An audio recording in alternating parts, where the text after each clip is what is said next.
বিসমিল্লাহির রহমানির রহিম। ইন্নাল হামদুলিল্লাহ ওয়া সলাতু ওয়া সালামু আলা রাসূলিল্লাহ।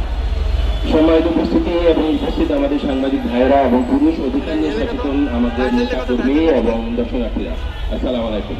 আপনাদেরকে ধন্যবাদ, এত গরমের ভিতর আপনারা এখানে উপস্থিত হয়েছেন। তবে আজকের বিষয়টি অত্যন্ত একটি জটিল এবং খুব গুরুত্বপূর্ণ একটা বিষয়। একটা অন্যায়কে যদি আপনারা আনদেখা করেন তখন সেটা চালু হয়ে যায়, এই চালু দেখাটাকে যদি আপনি প্রতিরোধ না করেন সেটাই আইন হয়ে যায়। বর্তমান ব্যাপারটা এমন হয়ে দাঁড়িয়েছে। যে বিষয় নিয়ে আমরা আজকে এখানে হাজির হয়েছি, তামিমা তাম্মি এবং ক্রিকেটার নাসির, তাদেরকে কেউ বিয়ে করতে নিষেধ করে নাই। নিষেধ করেন আপনি বাংলাদেশে আছেন, বাংলাদেশের প্রচলিত আইন অনুযায়ী আপনি আপনার পদক্ষেপ নেন।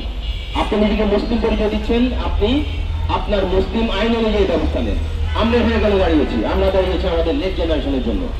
আজকে তামিমা তাম্মির ছেলে হবে না মেয়ে হবে আমি জানি না, তার ছেলের বউ যখন এরকম তার ছেলেকে তালাক না দিয়ে আরেক জায়গায় চলে যাবে, তখন তার প্রতিক্রিয়াটা কেমন হবে? আপনারা যারা দাঁড়িয়ে আছেন সাংবাদিক ভাইয়েরা, আপনারা নিজেদের ব্যাপারে চিন্তা করেন।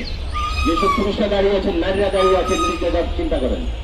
আপনাদের ছেলের বউ যখন এরকম কিছু না বলে আরেক জায়গায় সংসার করবে আর বলবে এটাই তো নিয়ম, তখন কেমন হবে? ব্যাপারটা এখনই প্রতিরোধ করার সময়। আমরা এখানে দাঁড়িয়েছি আমাদের দেশের প্রচলিত আইন অনুযায়ী সচেতন নাগরিক হিসাবে। আমরা নিজেদেরকে যারা মুসলিম দাবি করি, আমাদের ইসলামের নিয়ম আইন অনুযায়ী সেই আইনকে পালন করার জন্য আমাদেরকে আদেশ করা হয়েছে আমরা যেন সৎ কাজের আদেশ করি, অসৎ কাজে নিষেধ করি। সুতরাং আমরা শুধুমাত্র এখানে প্রতিবাদ করছি না, আমরা সতর্ক করে দিচ্ছি যারাই দেশের প্রচলিত আইন বা ইসলামিক আইন নিজেকে মুসলিম দাবি করে আইন ভঙ্গ করার চেষ্টা করবেন, তাদেরকে প্রতিরোধ করার জন্য অবশ্যই একজন সবসময় দাঁড়িয়ে যাবে। অন্যথায় এই গরমের ভিতরে আমাদের এখানে দাঁড়ানোর জন্য প্রয়োজন ছিল না।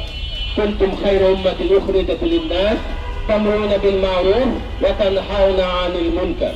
এর মানে আমরা মুসলমান হিসেবে প্রতিদিন এটা জুমার নামাজে পড়ি, তোমরা উত্তম জাতি, তোমাদেরকে সৃষ্টি করা হয়েছে সৎ কাজের আদেশ অসৎ কাজের নিষেধ করার জন্য।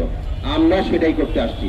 যখন সৎ কাজের আদেশ আর অসৎ কাজের নিষেধ করা না হয়, তখন শেখ হাসিনার মতো স্বৈরাচার দাঁড়ায় যায়।